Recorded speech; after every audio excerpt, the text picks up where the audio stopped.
So let's take you back to our top story tonight.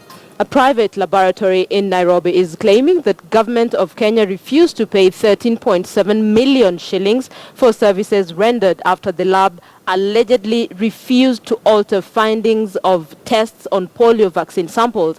KTN was not able to reach the Director of Medical Services for comment on the allegations, but the lab is now threatening to take the Kenyan government and the Pharmacy and Poisons Board to court over the non-payment. Take a look.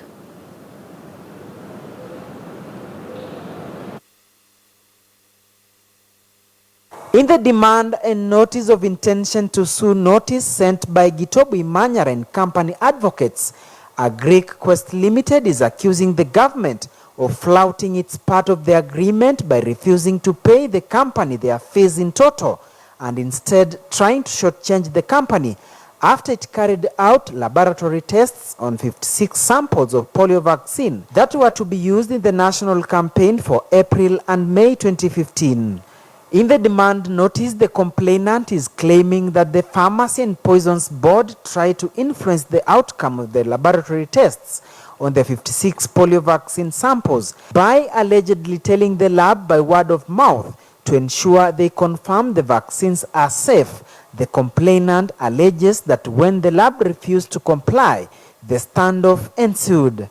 Part of the letter reads, "Owing to the shocking findings of the contamination of the vaccines, our client was orally advised to alter the report to indicate that they were safe to be administered. When he cited professionalism and the impact of any alteration would have, they were informed that they would not be paid their fees unless they altered the said contents."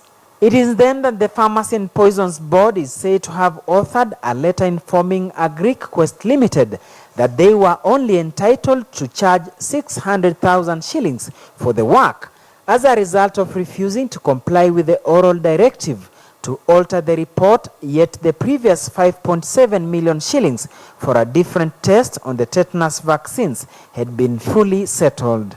In July 2015, the Catholic Church and the government were embroiled in a tussle after the church warned its faithful against taking their children for the polio vaccination, citing its fears over the vaccine, but was told off by government. We are deeply concerned about the casual manner in which legitimate concerns raised on behalf of Kenyans are being handled. We are an independent nation, and we have the right and obligation to determine our own destiny.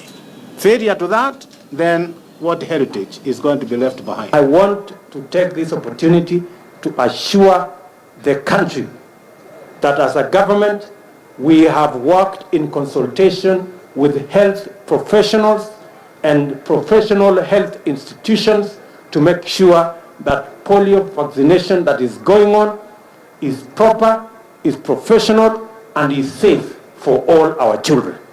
And now the company has given the government a 7-day notice to pay in full 13.7 million, failure to which legal proceedings will be instituted.